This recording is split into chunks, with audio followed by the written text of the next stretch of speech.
What is up, everybody? Bible study time.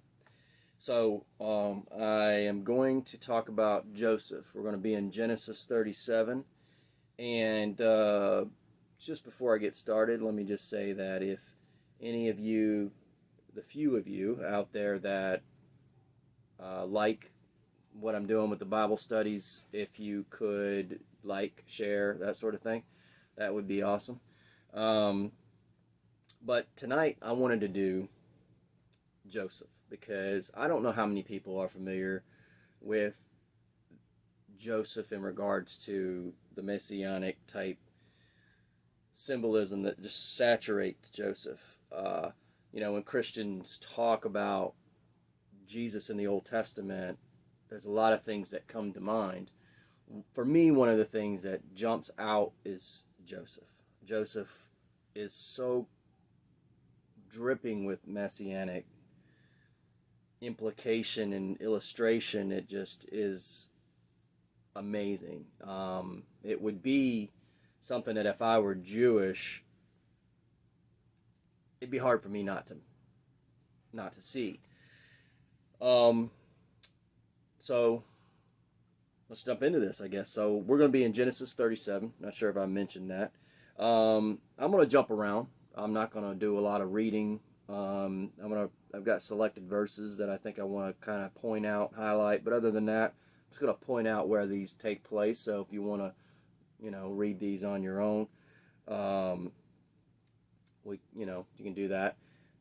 I, I love doing that myself, diving into this stuff because you never know what kind of Easter eggs you're going to find. And this, I think Joseph is filled with that sort of stuff. So 37 introduces us to Joseph. He's 17 years old, and how he's introduced to us is this idea that he's got these dreams. He's instantly, that's the thing that we know about Joseph, is that he dreams dreams, because he's dreamed two dreams, and he tells them to his brothers, he tells them to his father.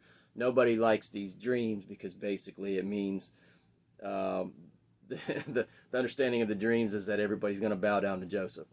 Well, it's funny because he he these dreams are prophetic because this is exactly what will happen. And the funny thing about that is that if he had not told the dreams to his brothers, then the chain reaction which actually causes the dreams to come true, wouldn't have happened. And so that's an interesting spin on the story. Uh, the thing too that I think comes to mind when I think about Joseph specifically as a person is he reminds me a lot of Daniel.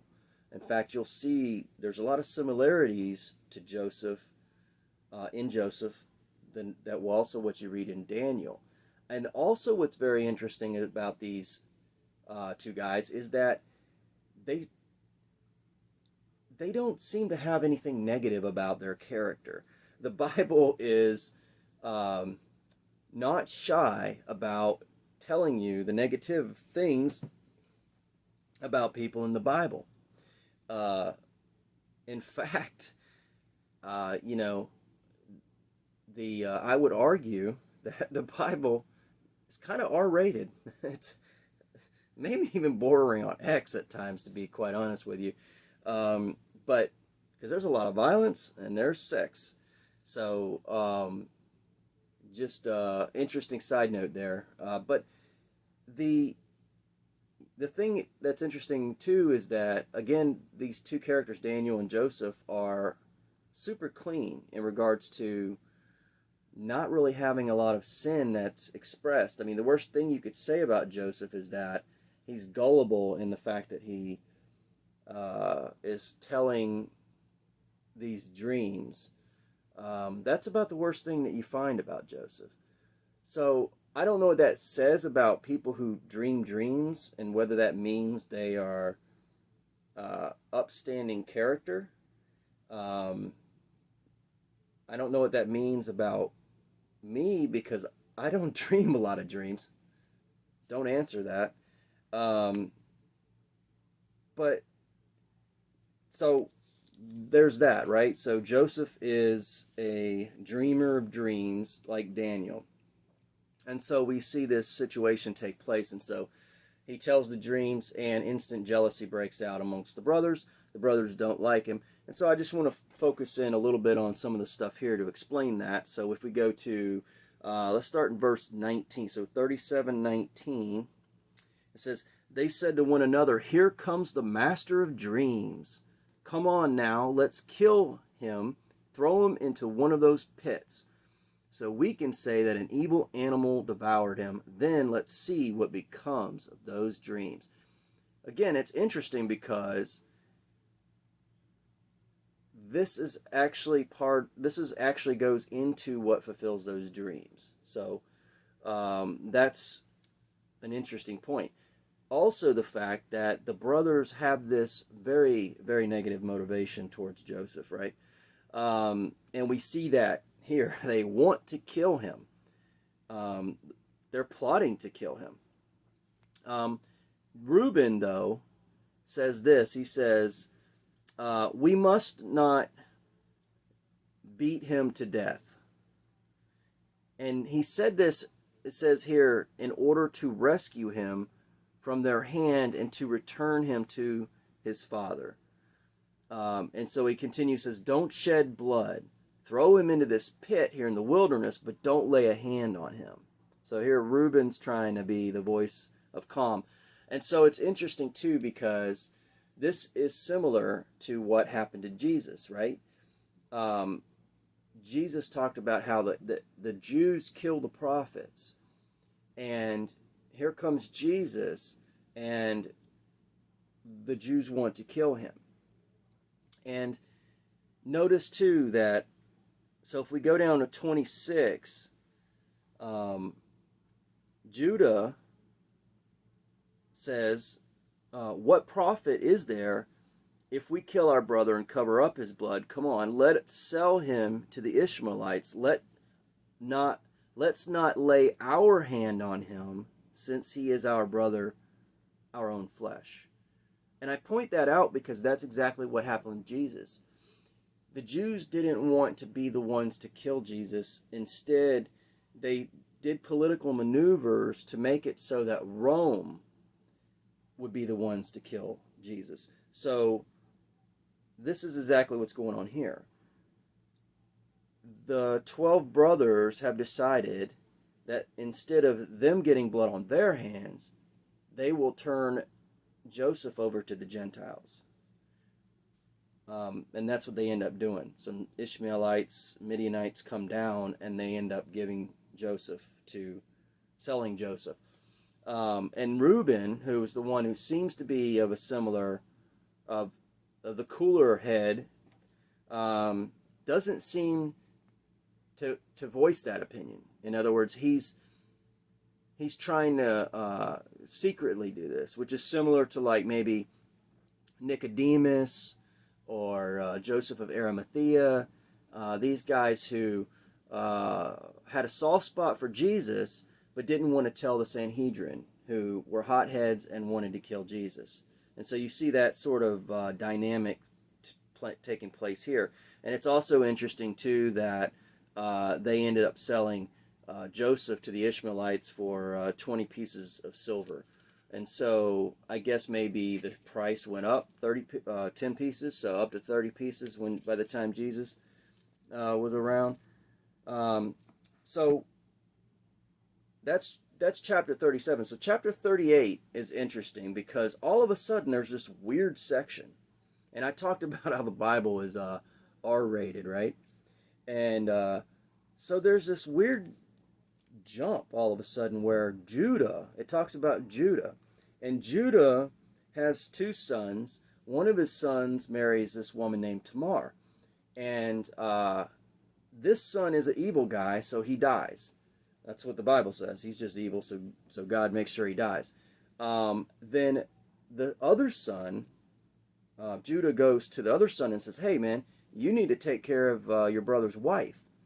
That's the Levirate law, which is basically like your brother never had a son, so you need to step in and you need to make sure that we have the family line for him, keep going. That's how that would work. But I don't know how else to say this. I'm trying to figure out the best way. He would go and lay with her, but let's say it this way, because I don't know who might be listening. He made sure the seed never made it to the garden. And so for this, God kills him. God has him killed. Almost, I mean, it says very similar things in regards to his, so because he did this evil, this was his responsibility, and he shook the responsibility.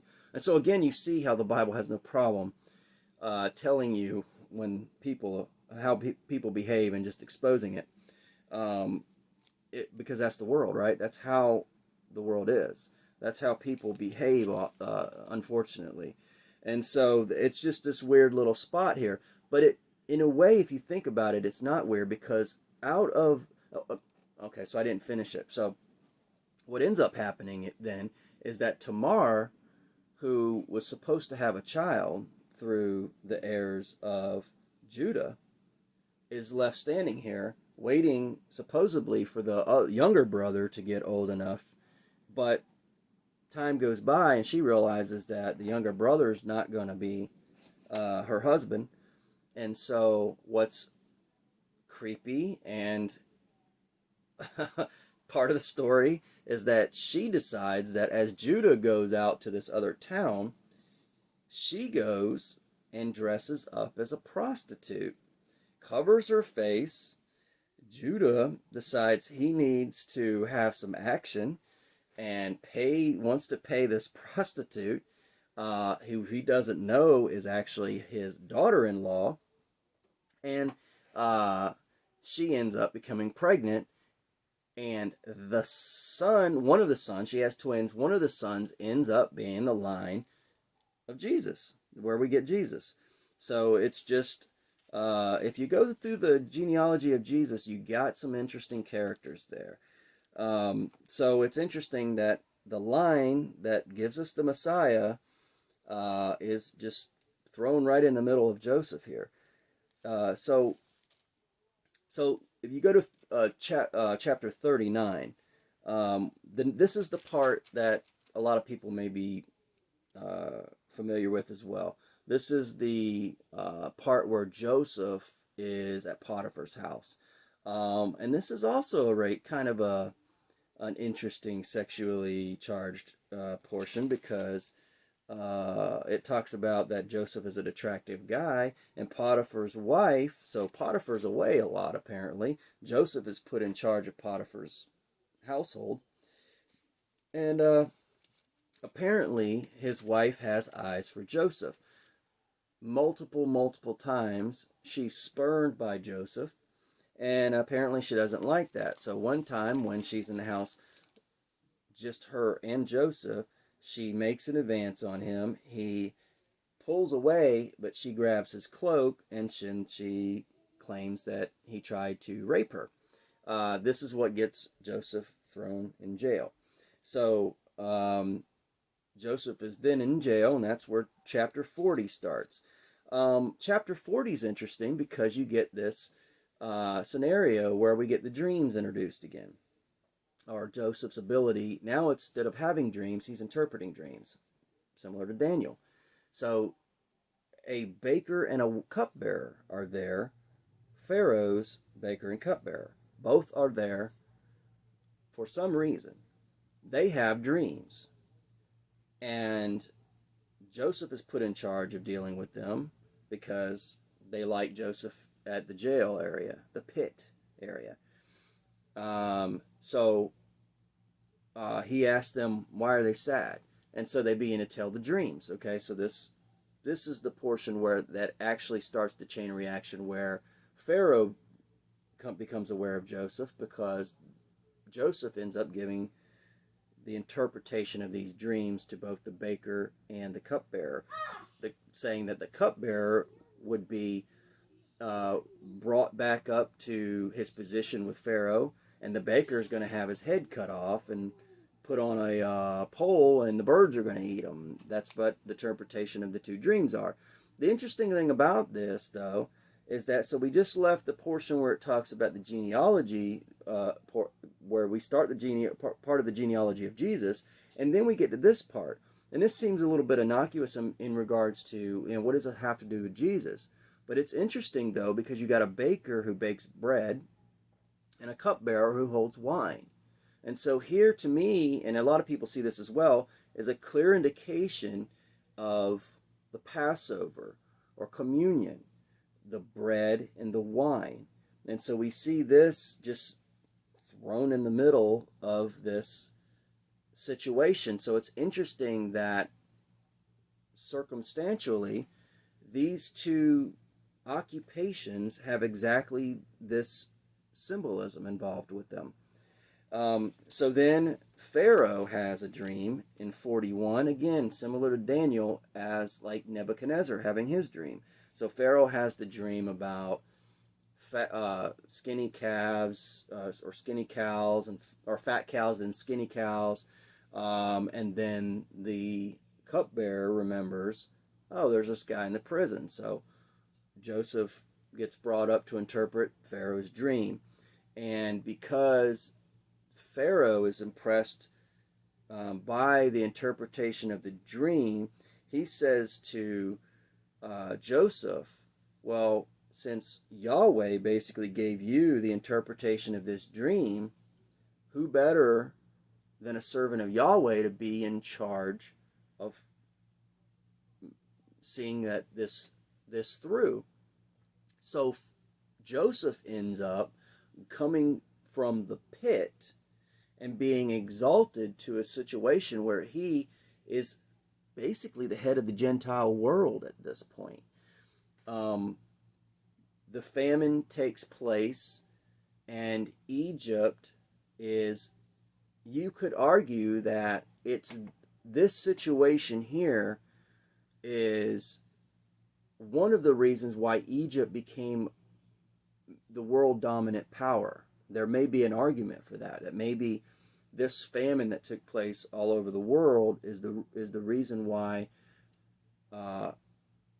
Egypt became such a dominant power during this time frame.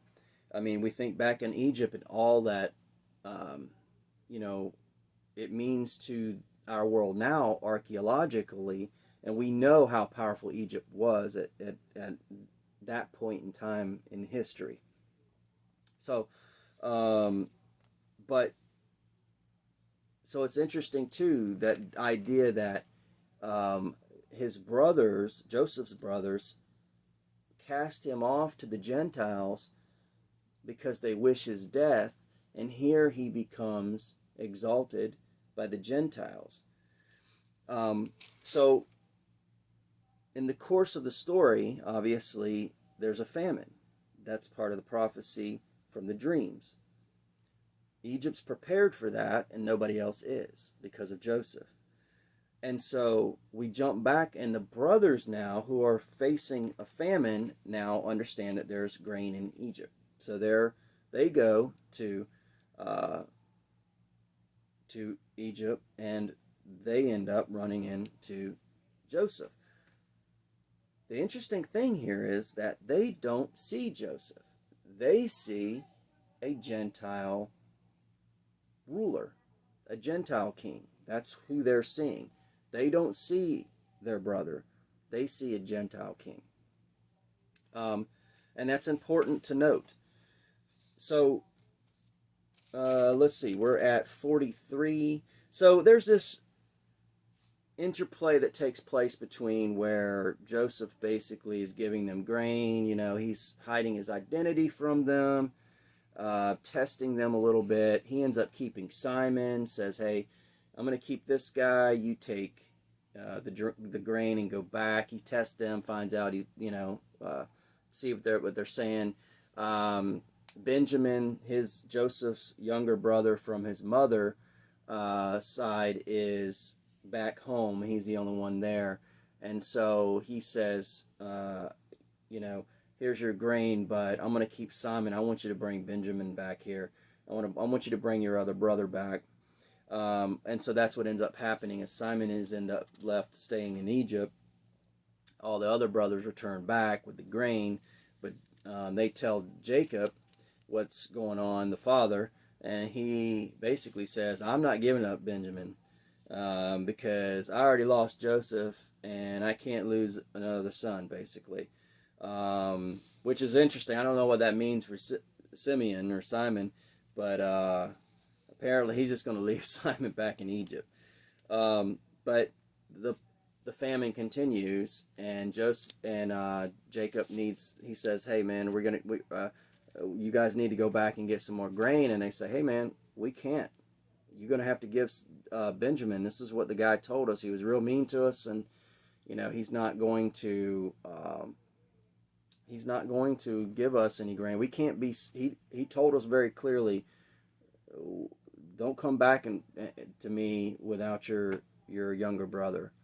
And so Jacob then at that point relents, and the brothers head back to Egypt, this time with their brother Benjamin.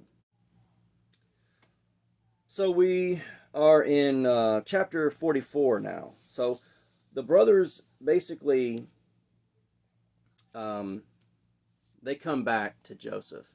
Now again, they don't know it's Joseph. And here all they're seeing is this Gentile ruler, and they come back and they do in fact have Benjamin. But what's interesting is that Joseph Joseph ends up keeping Benjamin. He says he's going to keep Benjamin. Here you can have Simon. And this is an interesting part here to me, because what happens at this point is they have everything they need, and it should be said too that Joseph ends up. If you read, there's a reason why he sort of sets this up to where he has an excuse to keep Benjamin. He's testing the brothers, and what happens here is that Joseph or Judah ends up being the one that step up, which is interesting because if you remember previous to this, Judah was the one who said, "Hey, there's some Gentiles, or there's the Ishmaelites. We don't want blood on our hands. Let's let them do it." So again, I sort of talked about how this is reminiscent of the Sanhedrin and how they treated Jesus. So Joseph was treated exactly like this. But what's interesting here is that Judah, which is, where we get Jewish people from, these are, this is the progenitor of the Jewish race, right? Here he is as an emblematic, as a symbol of the Jewish race, saying to this, who they think is a Gentile king, take me instead. That's what Judah basically says. He says, look, I cannot bear to see my dad die in grief because he doesn't get Benjamin back, so I'll be your slave, man. Just let Benjamin go, and I'll be your slave. And this is what breaks Joseph, because now he sees what he wants to see in his brothers. So Judah repents, essentially, which is really important. A wrong was done, and so this sort of cycle is complete, right? This idea that those who did the wrong now understand what they've done. And you can tell in the course of the talking amongst themselves, and it's funny because it talks about this, how Joseph, they don't realize that Joseph, they don't know it's Joseph, obviously, but they also don't realize that the guy that they're standing in front of speaks their language, Hebrew, I guess it would have been. So, because he was using an interpreter, pretending to be Egyptian. So they're speaking Hebrew to each other, and he hears what's going on, and So he's able to hear their conversation and how they were thinking that this was revenge. Every negative thing that was going on to them in Egypt was revenge for what they did to Joseph. And so here Joseph is the one doing it to him, and he gets to hear this. So it's just a really interesting uh, interplay here. But the point that I really want to jump on here is that so Joseph then, once he hears this repentance on Judah's part and this idea, and think about also what this means. It isn't just repentance now. Think about what he's saying here. It's this idea of sacrificial atonement, right? I'm going to take the place of my brother. And so it's this idea that that is understood now. I did a wrong, but it's, I will take the wrong on myself. Benjamin didn't do anything. So I'm going to take that on his behalf. And so you see how that theme is interwoven here as the core moral standard of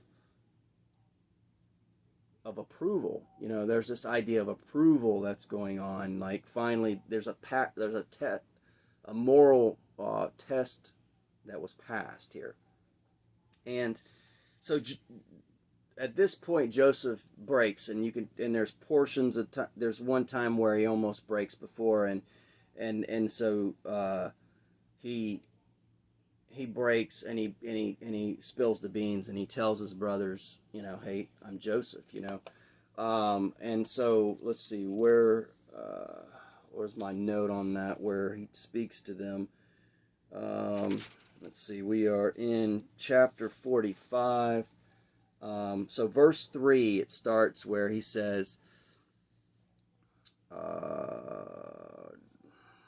Joseph said to his brothers, I am Joseph. Is my father still alive? And his brothers were unable to answer him because they were terrified at his presence. Then Joseph said to his brothers, please come near me. So they came near him. I'm Joseph, your brother, the one you sold into Egypt. He said, so now don't be grieved and don't be angry in your own eyes that you sold me here, since it was for preserving life that God sent me here before you. I think that is reminiscent, this idea that, what they did actually ended up saving the world. And isn't that what happens with Jesus? The evil was done to him, but it saved the world. I mean, literally, this saved the world. The known world was saved here. Who knows the loss of life that would have taken place had this whole situation not transpired, had Joseph not been in Egypt at the time. And I want to point out too, again, I keep bringing this up because it's very important. Here you have the people who sold Joseph, wanted Joseph dead, and he's yet alive, and what they see is a Gentile. And what this says to me as a Christian is that's where we are now, is it not? Where Jewish people have cast their brother out. They crucified Jesus, a Jew. He rose, and the only thing they see is a Gentile king. Jesus is a Catholic, or he's a Gentile religious figure, not us Jews, And so what this is reminiscent of to me is that someday there will come a time when they actually see the person that they think is just the Gentile guy. They're going to see they're going to see the one whom they pierced, right? The one that they threw in the pit. the one that came out of that pit. They're going to see Jesus for who he actually is. And so the narrative continues, and chapter 45 is where he reveals himself to his brothers. Chapter 46 through 49 is basically where all of Israel comes back. Jacob and his sons and the family and all that come down into Egypt, and that's where the whole Egypt scenario starts. That's the precursor for Exodus, where the story of Moses takes place. But before we get to that point, just to put the cherry on top of this story, if you get to chapter 50, after Jacob dies, there's verse 19. Joseph says to his brothers, because his brothers had this idea that the reason why he was not taking revenge on them was because their father was still alive. And if you go back, you kind of read that Joseph, when he says, "I'm Joseph, your brother," is the very next thing he says is my father still alive? So I guess there's this idea that, once Jacob has died, then Joseph would enact his revenge on them. And so they had this in their mind, and I guess Joseph realizes that they are thinking this, and so he says to them, "Don't be afraid, for I am in the place of God." And to me, that is very interesting, because here a Jew, and just think about it in terms, one of the problems that Jews have with the idea of Jesus is the fact that Christians, or this idea that Jesus is divine. When you read in the Gospels, what they say is that he calls himself the Son of God.